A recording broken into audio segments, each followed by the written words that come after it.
à tous, j'espère que vous allez bien. Bienvenue sur ma chaîne. Alors aujourd'hui, je voulais évoquer, parce que ça fait plus d'1 an maintenant, un tragique anniversaire de la disparition de la jeune Lola, hein, qui a été tuée par, comme tout le monde le sait, Dabia B, dans des circonstances effroyables. Alors, je voulais revenir un peu sur cette affaire, puisque pour l'instant, elle n'a pas été encore jugée. Et toute la question sera de savoir si, évidemment, elle avait toute sa tête au moment où elle a commis cet acte, pour savoir si sa responsabilité pénale est engagée ou non. Mais j'y reviendrai plus tard. Donc, dans un premier temps, je vais vous décrire le déroulement des événements en ce jour tragique du 14 octobre 2022. Ensuite, il y aura une partie concernant l'enquête et la procédure judiciaire. Et dans un dernier point, j'évoquerai la personnalité de cette fameuse Dabia B et son parcours familial. À moins que je mélange un peu tout ça au cours de mon récit. Hein. Je verrai parce que je fais ça spontanément. Donc voilà. Alors, concernant, dans un premier temps, le déroulement des faits.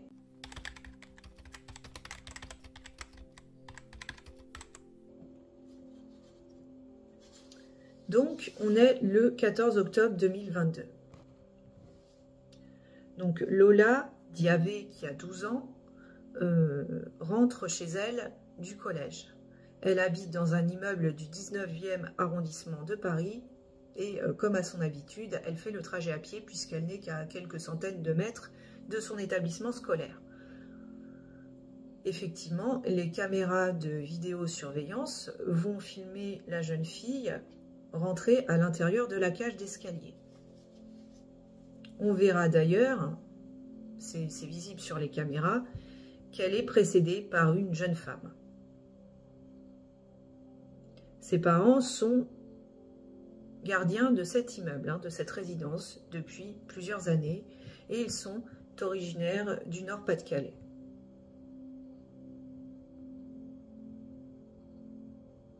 À 17h30, le père de Lola va s'inquiéter de ne pas voir sa fille rentrer à l'appartement alors qu'il l'a vue sur la caméra de vidéosurveillance. Il va donc contacter sa femme, la mère de Lola, pour qu'elle préviennent la gendarmerie de la disparition de leur fille. À 18h, la mère de Lola va d'ailleurs faire une annonce sur son profil Facebook pour prévenir, alerter les gens de la disparition de sa fille et poster un avis de recherche.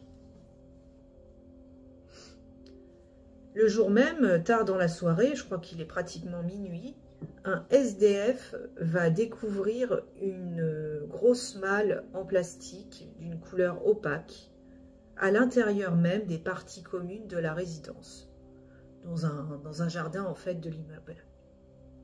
Il va prévenir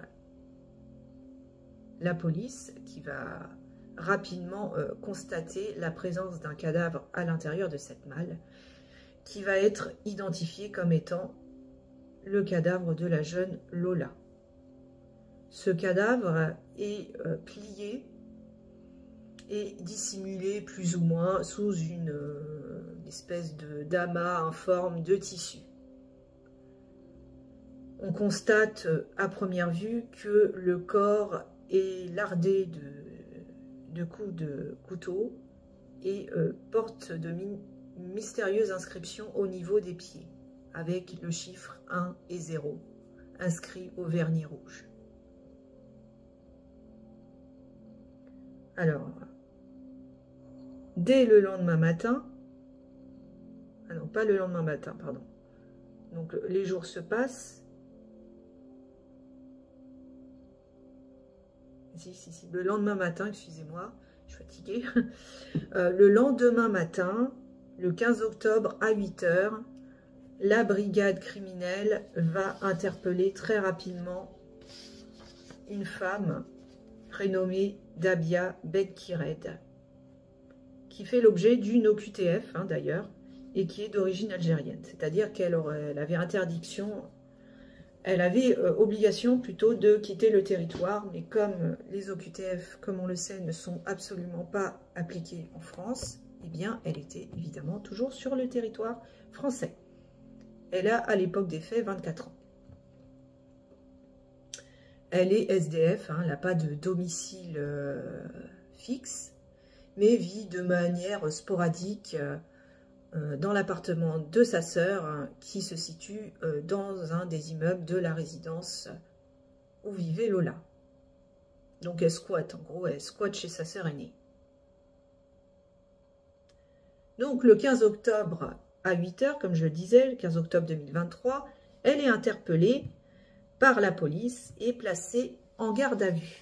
Voilà, c'est ça, elle est placée en garde à vue.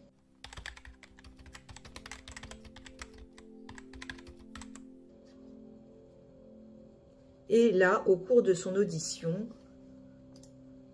alors, il faut savoir que dans un premier temps, elle ne va pas avouer être responsable du meurtre de Lola. Elle va dire que c'est pas elle, que c'est pas. Et à force que les enquêteurs lui mettent sous le nez les photos à plusieurs reprises du cadavre de Lola, elle va finir par avouer. Donc on a les aveux. J'ai vu un article qui est édifiant, qui explique un peu ce qu'elle a pu dire aux enquêteurs. Donc elle explique que le principal motif pour lequel elle s'en est pris à Lola, c'est à cause d'une bête histoire de porte mal fermée et du fait qu'elle n'avait pas de passe pour rentrer, on va dire, de façon libre dans l'immeuble. En effet, vu qu'elle squattait chez sa sœur, elle ne pouvait pas rentrer comme elle voulait. Donc, voilà ce qu'elle dit aux enquêteurs. C'est édifiant. J'ai été voir la mère de la fille pour avoir un passe, mais elle m'a refermé la porte au visage. À partir de ce moment-là, j'ai eu la haine. Je n'étais pas bien. Donc, ce qui se passe, après je vois une fille qui arrive avec un passe et je lui demande de me le prêter. Aurait avoué la suspecte aux enquêteurs. Et d'avouer, elle a refusé en disant que ses parents ne voulaient pas qu'elle prête ses clés. J'avais mes valises à descendre. Cette fille m'a déverrouillé la porte pour que je puisse monter dans l'ascenseur. Je l'ai forcée à monter avec moi dans l'ascenseur et tout ce qui s'est passé, ça s'est produit dans l'appartement. En ressortant avec la mallette, il y avait la victime dedans. Voilà. Donc, en gros, elle s'énerve parce qu'elle n'a pas de passe, alors qu'elle avait demandé à la mère de Lola apparemment un passe, mais celle-ci ne lui avait pas fourni. Elle est énervée, elle s'en prend à la fille, qu'elle oblige à monter, qu'elle force à monter dans l'appartement de sa sœur aînée, qui n'est pas là au moment des faits. Elle va abuser donc de Lola, hein, je vous épargnerai les détails, mais c'est particulièrement scabreux et d'une sauvagerie inouïe, d'une barbarie, hein, puisqu'elle est également accusée de, je vais dire le mot mais à l'envers, pour éviter toute restriction de you-you. Elle est donc, hein, c'est un, je mets le mot à l'envers, loave, voilà. Donc, elle est loivée et ensuite, elle va être asphyxiée, donc avec un rouleau de scotch, puisque le médecin légiste va déterminer qu'elle a été asphyxiée.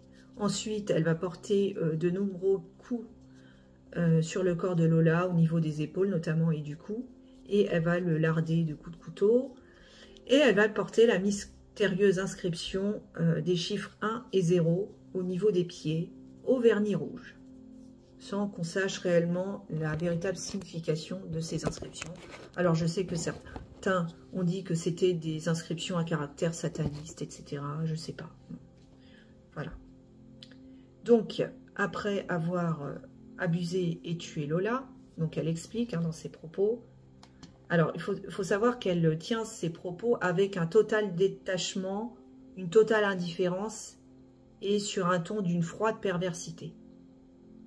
Donc, elle dit, hein, dans ses aveux, je ne l'ai pas forcée, elle est montée volontairement. Elle avait peur en haut et je l'ai forcée à rentrer chez moi. Je l'ai un peu tapée, Je n'étais pas bien en fait, j'ai fait ce que j'avais à faire. J'ai abusé un peu, histoire d'avoir mon plaisir et point barre. Elle aurait ensuite expliqué donc avoir inscrit le chiffre 1 et un 0 sur les pieds de la victime avec du vernis à ongles rouges, sans préciser ce que ça signifiait. Donc c'est vraiment édifiant. Donc ensuite, une fois ces actes barbares commis, elle va sortir de l'immeuble avec une malle très imposante, hein, où il y a qui renferme le corps de Lola. Elle est en plastique, couleur opaque, donc on ne voit pas à travers. Et elle va déambuler comme ça, dans les rues du 19e arrondissement, sans but, hein, au cours d'un espèce de parcours macabre. Elle va même s'arrêter à la terrasse d'un café pour boire une boisson comme si de rien n'était. Ensuite, elle va contacter, alors, entre guillemets, un ami à elle, puisque je ne sais pas exactement la nature des relations qu'elle entretient avec cette personne, qui a été d'ailleurs un temps placée en garde à vue puis relâchée. Donc elle appelle pour qu'il vienne la chercher. Celui-ci va la récupérer pour l'amener à son domicile à Asnières sans s'inquiéter apparemment de ce que pouvait contenir cette malle énorme. Il n'est pas très curieux le type, mais bon. Et d'ailleurs, ce monsieur faisait l'objet également d'une OQTF. Donc là, ils vont passer plusieurs heures hein, au domicile de cet individu, sans qu'on sache exactement ce qu'ils ont fait, et sans qu'on sache réellement si cet homme a eu connaissance du contenu de la malle. N'est-ce pas? Parce qu'il y avait quand même le cadavre hein, à l'intérieur. Mais bon. Donc ensuite, sur les coups de 22h, 22h30, Dabia va appeler un VTC pour qu'il vienne la chercher et la ramener à la résidence, à l'immeuble où habite sa sœur. Donc là, le VTC aussi va livrer un témoignage qui est très édifiant. Donc il explique, le chauffeur VTC, avoir pris en charge Dabia aux alentours de 22h20, après avoir reçu une demande d'un certain Rachid N. J'imagine que c'est la personne avec qui elle a passé plusieurs heures dans son studio. Ah oui. Donc en fait, cet homme, ce Rachid, a fait l'objet d'une mise en examen dans l'enquête pour recel de cadavres. En arrivant, l'homme donc était bien au courant que apparemment il y avait un cadavre à l'intérieur. Donc lui va être mis en examen pour recel de cadavre sans qu'il y ait une implication particulière autre que celle-ci. Donc quand il va arriver, cet homme va interdire au chauffeur VTC de charger les bagages de la jeune femme dans son coffre. 2 valises et une grande malle noire, celle contenant le corps de Lola et dégageant une forte odeur de javel. Le chauffeur prend alors la direction du 119 rue Manin, dans le 19e arrondissement de Paris. À l'arrière, Dabia B amorce la conversation, lui pose des questions sur son travail. Affirme travailler pour Uber Eats. Elle lui réclame également des bonbons. Ben voyons. Au moment d'arriver à destination, la jeune femme passe un coup de fil, parle en arabe. Abdel, le chauffeur VTC, ne comprend pas tout, mais l'entend clairement lâcher un « descends m'aider, pu de ta race ». Bon. Une femme apparaît alors quelques minutes plus tard. Il s'agit de la sœur aînée de la suspecte. C'est en effet dans son appartement que Dabia a expliqué aux enquêteurs avoir emmené puis tué Lola avant de se rétracter. Donc, sa sœur aînée aurait demandé à sa sœur cadette ce que contenaient les bagages après le départ du chauffeur VTC. Mais cette dernière, ne répondant pas, aurait refusé de les remonter à son domicile. La malle aurait ainsi été abandonnée, tenez-vous bien, dans les parties communes de l'immeuble avant d'être découverte par le SDF une vingtaine de minutes plus tard. Voilà comment se sont déroulés les faits la fameuse journée du 14 octobre. Donc c'est assez aberrant. Hein. On a la sœur aînée qui accepte de déposer un bagage très volumineux dans les parties communes de l'immeuble sans poser plus de questions. On a ce type avec qui elle a passé plusieurs heures dans son studio qui a été mis en examen pour recel de cadavre. Enfin bon, c'est lunaire. Dès le lendemain matin, Dabia, comme je le disais précédemment, est interpellée par les forces de l'ordre. Donc là, elle passe aux aveux, hein, après avoir été un peu travaillée au corps, hein, puisqu'elle n'a pas avoué tout de suite. Donc là, elle tient des propos totalement assez confus sur ses motivations. Hein. Elle parle d'une histoire de passe qu'elle n'avait pas, comme une vengeance, en fait, une frustration. Elle est complètement détachée, elle n'a aucune empathie pour sa victime. Bref, totalement dépourvue de la moindre émotion. Voilà. Alors, concernant la procédure judiciaire.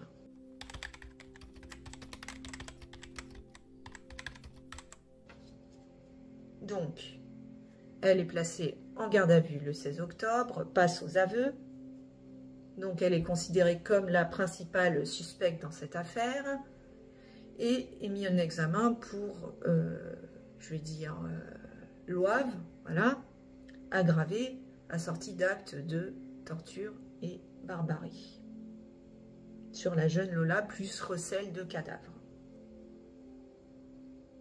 Donc, le 18 octobre, elle va être incarcérée, placée en détention provisoire et transportée à la prison de Fresnes dans une cellule individuelle sous haute sécurité, bien évidemment. Parce que vous pensez bien que si elle avait été mise en compagnie d'autres co-détenus, elle aurait risqué de se faire lyncher, ce qui n'aurait pas été une grosse perte, hein, d'ailleurs. Alors, les juges d'instruction expliquent avoir procédé à son placement en détention provisoire car elle avait un fort risque de récidive et présentait une énorme dangerosité et surtout un trouble à l'ordre public manifeste. C'est-à-dire qu'en fait, si elle était restée dans la rue, clairement, elle se serait fait lyncher et tuer. On est d'accord. Donc, le 28 novembre 2022, elle va faire l'objet d'une première évaluation psychiatrique.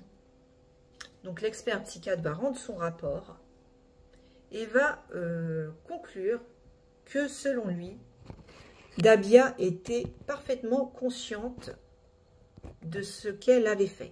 Elle avait pleinement conscience de ses actes et que donc, elle n'était pas exempte d'irresponsabilité pénale, que sa responsabilité pénale était engagée, car selon lui, il n'y avait pas d'abolition de son discernement au moment où elle a commis cet acte, que ce soit une abolition partielle ou totale. Il explique en effet que selon lui, elle ne souffre pas de pathologies mentales telles que la psychose, la paranoïa, la schizophrénie. Mais par contre, il considère qu'elle a une personnalité très dangereuse, avec des tendances perverses et comment il dit déjà? Donc voilà, une absence d'empathie. Donc c'est inhérent aux psychopathes, hein, l'absence d'empathie, l'absence d'émotion pour leurs victimes, pour le mal qu'ils causent, avec une personnalité très manipulatrice, tendance à raconter des mensonges, hein, à la mythomanie, voilà, je cherchais le terme, donc à la manipulation, la mythomanie, avec des perversions, etc., etc. Donc personnalité très dangereuse, évidemment, on s'en serait douté, hein, vu la nature des actes qu'elle a commis. Donc Dabia va rester plusieurs mois incarcérée à la prison de Fresnes et bizarrement, en février 2023, donc quelques mois après son incarcération, elle va être internée au sein de l'unité pour malades difficiles à l'hôpital psychiatrique de Villejuif. Alors, il faut savoir que cet internement a été relativement passé sous silence par les médias à l'époque. Hein. C'était assez peu dit, hein, c'était resté assez confidentiel pour ne pas provoquer la colère en fait de l'opinion publique qui clairement ne comprend pas pourquoi une telle créature aussi immonde peut être placée en hôpital psychiatrique.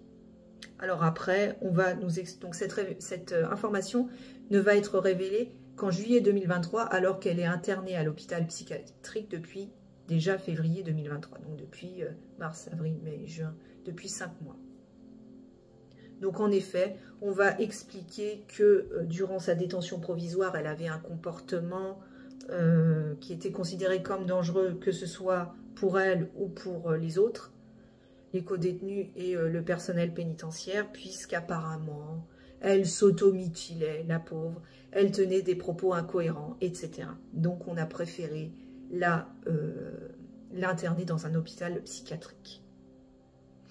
Donc, il faut savoir qu'à l'heure actuelle, il y a une seule expertise médicale qui a été rendue, mais que, évidemment, les avocats de Dabié ne manqueront pas de solliciter une seconde contre-expertise médicale pour pouvoir conclure à l'irresponsabilité pénale de leur cliente, en disant qu'elle n'avait pas toute sa tête au moment des faits, que son discernement était aboli et que du coup, elle ne pouvait pas être jugée pénalement. Voilà.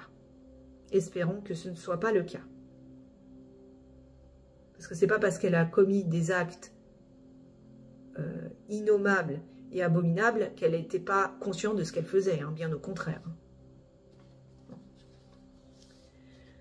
Donc voilà, concernant la partie judiciaire de cette affaire. Donc, on ne sait pas encore quand sera fixé le procès, hein, puisqu'il va y avoir tout un tas d'expertises médicales, de contre-expertises, etc., etc. Il y a une enquête qui est actuellement menée, une information judiciaire pour éventuellement déterminer le rôle de certaines autres personnes qui pourraient être impliquées de près ou de loin à l'abomination commise par Dabia. Il faut savoir que je crois qu'au début de l'enquête, 4 personnes avaient été placées en garde à vue et puis finalement, seule Dabia est considérée comme la principale suspecte. Alors, tout ce qu'on sait à 100%, c'est qu'effectivement, c'est bien elle qui a commis cet acte, mais elle essaie d'atténuer sa responsabilité en disant que certaines personnes, sans préciser qui exactement, lui auraient fait des pressions pour qu'elle commette ce type d'acte. Bon, ouais. Sur fond de rites sataniques, voilà. Bon, il y a un peu cette thèse qui circule un peu sur les réseaux sociaux, c'est-à-dire que Dabia s'en serait pris à Lola car elle aurait été commanditée par d'autres personnes qui auraient vu en Lola une enfant Zouri. Donc, je rappelle, les enfants Zouri... alors, je ne sais pas si c'est vrai ou pas, ça paraît un peu obscur, ces théories-là, mais ce sont des enfants, en général, qui sont blonds, avec les yeux clairs, qui ont une ligne spéciale dans la paume de main et qui sécréterait une substance qui servirait de cure de jouvence pour certaines personnes qui paieraient très cher pour boire ces substances ou s'injecter des substances, je ne sais pas trop, pour avoir une plus longue vie ou soigner des pathologies incurables. Bon, là, on rentre dans des sphères que je ne maîtrise absolument pas. Donc, voilà. Donc, concernant maintenant le parcours familial et la personnalité de Dabia.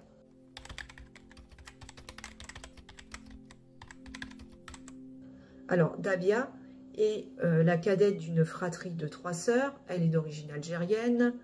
Comme je l'ai dit précédemment, en 2016, elle va rentrer sur le territoire français avec un titre de séjour étudiant car ses parents sont décédés, elle est orpheline. Elle va, semblerait-il, obtenir un CAP restauration et va travailler en cuisine, je crois, dans un restaurant ou dans l'arrière-cuisine d'un restaurant, et elle habite à Brie-sur-Marne. Alors, elle est décrite déjà par ses professeurs, notamment un ancien professeur qui va témoigner, et qui la décrit comme une personne à la personnalité trouble, qui est sans gêne, qui peut tenir des propos malaisants, incohérents, qui va parfois évoquer, faire référence à la vie privée de ses professeurs, qui va être absente 90% du temps. Il va décrire donc une jeune femme qui est déjà à l'époque, qui a l'air assez perturbée, enfin on va dire dérangée. Et elle aurait un côté blanc et noir, un peu comme Dr. Jekyll et Mr. Hyde. Un coup ça va pas. Bref, on sent déjà qu'elle pointait des troubles graves et complexes de la personnalité, avec une perversion et une absence totale d'empathie. Sa sœur aînée, d'ailleurs, va confirmer cette personnalité trouble. Elle va dire, quand elle va dresser le portrait psychologique de sa sœur, selon elle, elle va expliquer que Dabiabé est une mauvaise graine de la famille, qu'elle fait toujours des problèmes. Elle sort, elle rentre. Elle va dire, je cite, « Elle sert à rien, ma sœur. Elle me tape la honte quand je l'ai fait sortir avec moi. » Alors selon elle, elle aurait fait une sorte de dépression à la mort de ses parents. Elle rajoute également qu'elle pourrait être bipolaire. Parfois elle rigole, parfois non. Elle changerait tout le temps d'humeur. Voilà. Donc voilà le portrait psychologique qu'on pouvait faire de cette créature qui a commis un acte atroce. Il faut savoir que à l'heure actuelle, les parents de Lola sont séparés, que ce drame a plongé sa famille dans une peine immense, évidemment, une souffrance avec laquelle ils devront vivre le restant de leurs jours. Le père, d'ailleurs, je crois, avait témoigné à la télé, il me semble, je ne sais pas si c'est devant TF1, enfin une chaîne connue, où il expliquait qu'il était démoli moralement, psychologiquement, qu'il aimait toujours son épouse, mais que le cataclysme qui s'était passé faisait qu'ils ne pouvaient plus vivre ensemble, qu'il avait même replongé dans l'alcool et il faisait vraiment peine à voir ce monsieur. Voilà ce qu'on pouvait dire sur cette affaire concernant Dabiabé. C'est vraiment insoutenable et encore une fois, cela aurait pu être évité si cette femme avait été expulsée du territoire français puisqu'elle faisait l'objet d'une OQTF. Voilà, alors c'est vraiment un fait divers ultra lourd parce que en général les personnes qui commettent ce type d'acte sont des hommes et là de savoir qu'une jeune femme à l'aspect gracile et menu, puisse commettre ce genre de choses à l'égard d'une jeune fille de 12 ans, c'est pratiquement inimaginable, quoi. C'est inconcevable et c'est d'une monstruosité inouïe. J'espère personnellement qu'elle sera bien jugée pénalement, qu'on ne va pas dire qu'elle avait une pathologie qui fait qu'elle avait une abolition de son discernement au moment des faits, de sorte qu'elle puisse avoir une condamnation pénale et qu'elle puisse avoir un procès, qu'on puisse la juger et la condamner. Espérons vraiment qu'il n'y ait pas d'expertise psychologique qui contredise la première expertise et qui conclut à une irresponsabilité pénale, parce que là, clairement, on voit qu'on est sur une personnalité narcissique, perverse, mythomane, manipulatrice, une authentique psychopathe, mais qui mérite d'être jugée parce qu'elle avait pleinement conscience de ce qu'elle faisait. Donc vraiment, j'espère qu'il y aura bien un procès. Voilà, bon, j'en ai terminé avec cette affaire.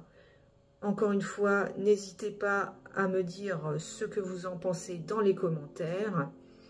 Si cette vidéo vous a plu, enfin, si elle vous a intéressé plutôt, à défaut de vous avoir plu, étant donné le caractère scabreux de ce crime, n'hésitez pas à laisser un petit pouce bleu, à liker, à commenter, à partager et à vous abonner également. Ça me fera plaisir et c'est bien pour l'algorithme YouTube. Voilà, ça permet un meilleur référencement. Quant à moi, je vous dis à très bientôt pour une prochaine vidéo. Affaire à suivre.